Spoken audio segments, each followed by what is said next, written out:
예, 안녕하십니까. 오늘은 그 마그네슘을 1.5kg 정도, 새순일 때는 이제 0.3%를 넣도록 되어 있고, 일반적으로는 이제 0.5% 넣게 되어 있습니다. 그래, 물 500리터에 0.5% 곱하기 물 500 하면은, 2.5kg가 나와요. 그런데 여기는 보니까 더 적게 넣도록 되어 있습니다. 여기는 500g, 627g 이렇게 넣도록 되어 있어요. 우리가 배우는 거하고 요게 비료에 기재되는 거하고 내용이 좀 틀립니다. 그래서 저는 이제 원래 3kg씩 계속 넣었었는데, 그래서 이번에는 그 1.5kg만 넣었어요. 1.5kg만 이제 넣어가지고 지금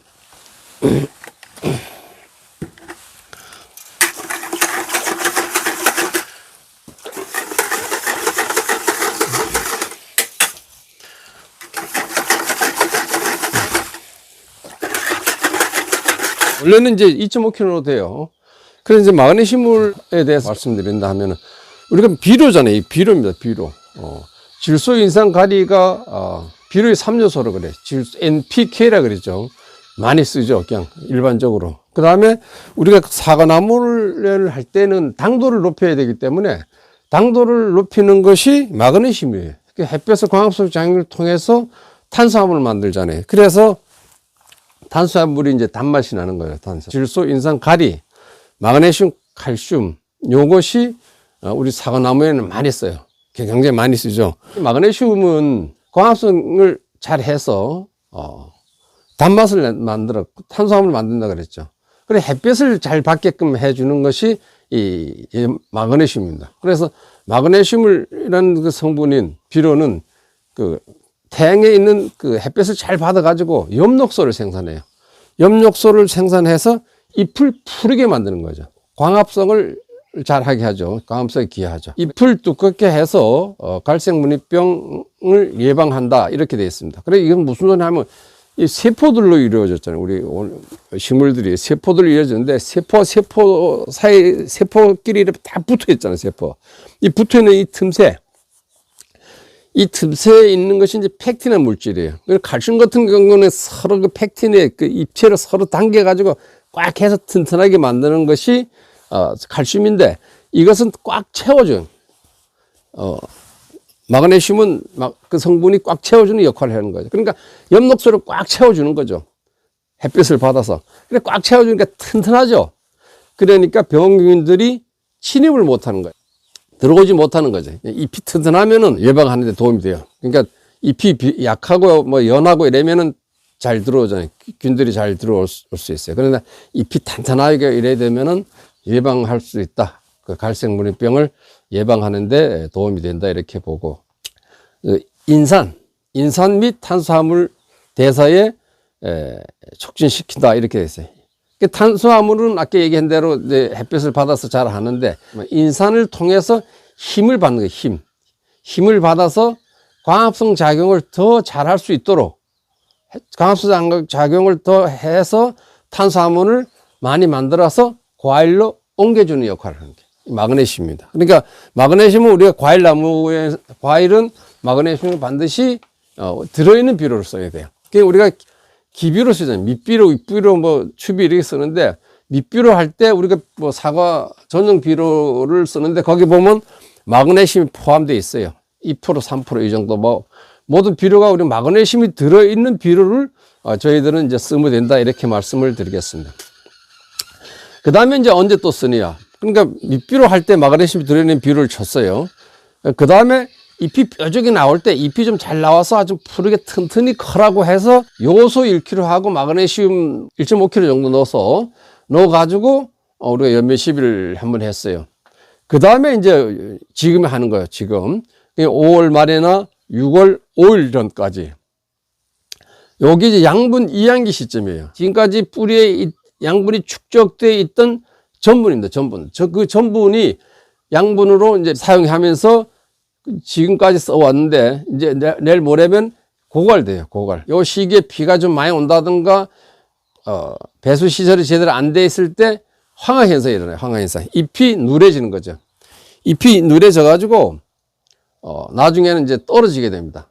그래, 그것을 예방하기 위해서, 이 마그네슘하고 요게 엽록소를 생산하는 것이 황산아연이에요. 옥신이 엽록소를 생산해요. 옥신 들어있어요. 이 황산아연을 좀 넣어가지고 뭐 500g 넣으라고 되어 있는데 황산아연은 뭐 안 넣어도 돼요. 안 넣어도 돼. 저는 이제 넣으려고 그래요. 근데 요 남아있는 게 여기기 때문에 요걸 좀 넣어서 사용하도록 이렇게 하겠습니다. 그 다음에 이제 장마가 진다 하면은 이 광선 작용을 잘 못하잖아요. 그렇게 잎이 힘들어 한다는 얘기죠. 그래서 그때 잎이 더 튼튼하게 해주기 위해서 장마 전에 광합성 작용을 햇빛이 조금이라도 날 때 잘 할 수 있도록 하기 위해서 우리는 또 마그네슘을 살포를 연면 살포를 해줘요. 마그네슘 연면 살포를 해주는데 그러면 언제까지 해주느냐? 마그네슘은 우리가 홍로 같은 건 7월 중순 이전까지, 그 다음에 후지는 8월 말 이전까지, 그러니까 8월 초까지 하고 후지는 8월 초, 홍로는 6월 말 이렇게 그냥 6월 말에까지 준다 이렇게 생각하시면 돼요. 그런데 저 같은 경우는 2번 줍니다. 2번.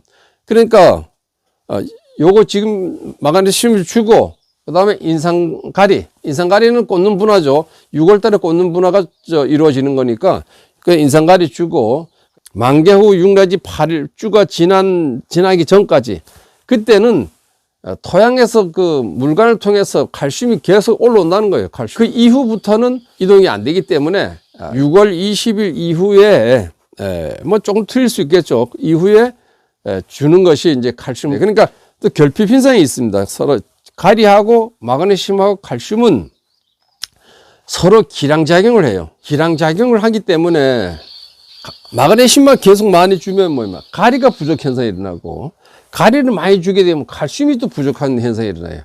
그러니까 이런 것을 고려해서 보통 원래는 이제 보면 이제 만약 마그네슘 줬으면 한 15일 있다가 뭐 가리를 주라든가 이렇게 자료들이 나와 있어요. 근데 그 시간을 기다릴 수 없어요. 그러니까 열흘씩만 먹으라. 어떤 사람도 5일에 주는데 그건 나는 너무해요. 열흘씩 먹고 힘내라고 생각해서 마그네슘 쳤으면은 열흘 있다가 인산가리 치고 또 열흘 있다가 칼슘 치면 돼요. 그런데 흡수하는 거는 각각 틀리죠. 흡수는 뭐 금방 흡수, 뭐 지금 마그네슘은 1시간에 20%를 흡수를 하게 되니까 오늘 제가 여기 마그네슘을 살포를 하게 되면은 오늘 다 먹어야 돼. 흡수를 다 해버려요. 그리고 그 흡수한 걸 가지고 사러 가는 거죠. 사러 가다 열흘 후에 인산가리를 살포를 하는데, 그러면 가리와 뭐 결핍 현상이 어떨 때 일어나느냐? 적정 범위가 있어요. 가리가 1일 때, 가리가 뭐 한 주먹이다 이러면은 마그네슘은 3주먹에서 5주먹이 필요한 거예요. 이해하기 쉽게. 그 다음에 마그네슘이 한 주먹일 때 칼슘은 5 내지 10주먹이 필요한 거예요. 그래서 칼슘은 우리가 일반적으로 이해하게 되면 양이 칼슘이 계속 많이 필요하다는 얘기지. 마그네슘보다 더 칼슘이 필요하고, 가리가 1이라면 마그네슘이 더 필요한 거지. 그러니까 마그네슘이 3 내지 5를 줘야 되고, 또 마그네슘이 1일 때 칼슘은 5에서 10이에요. 10. 뭐 그램을 얘기해도 또 될 것 같고 그래요. 그러니까 가리는 1kg일 때 마그네슘은 3 내지 5kg가 되면은 같은 게 적정 범위예요. 그래서 약 6kg가 되면 마그네슘이 더 많아지는 거죠. 6kg가 되면 가리는 결핍이 되는 거예요. 가리가 적으니까. 그러니까 가리가 1일 때 마그네슘 3 내지 5, 마그네슘이 1일 때 칼슘은 5 내지 10이다. 이렇게만 아시면, 그냥 결핍 현상이 이렇게 해서 이루어진다. 이렇게 하면 아시면 되겠어요. 또 열흘 있다가 인산가리를 살포하도록 하겠습니다. 그래서 오늘은 마그네슘 이걸 이제 좀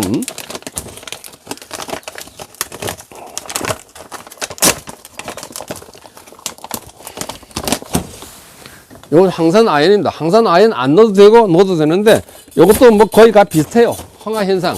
그러니까 황화현상이 일어나는 것이 그 나무 줄기가 있으면은, 나무가 있잖아요. 이게 기둥이 있고 여기 척지가 있고 뭐 결과지가 있고 한데, 기부 쪽, 나무가 나와 있는 쪽, 처음에 발생한 쪽 안쪽에 옛날 잎이 황화현상이 일어나서 떨어지는 거예요. 그러니까 어디에 잎이 떨어지느냐, 이걸 보고 마그네슘 결핍이다, 뭐가 결핍이다, 이걸 이해하면 또 돼요. 그래서 오늘은 요걸 이제 살포를 해서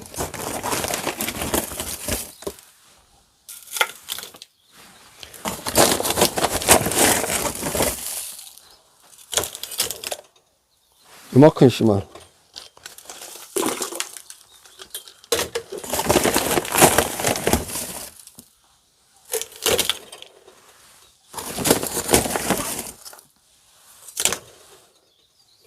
많다.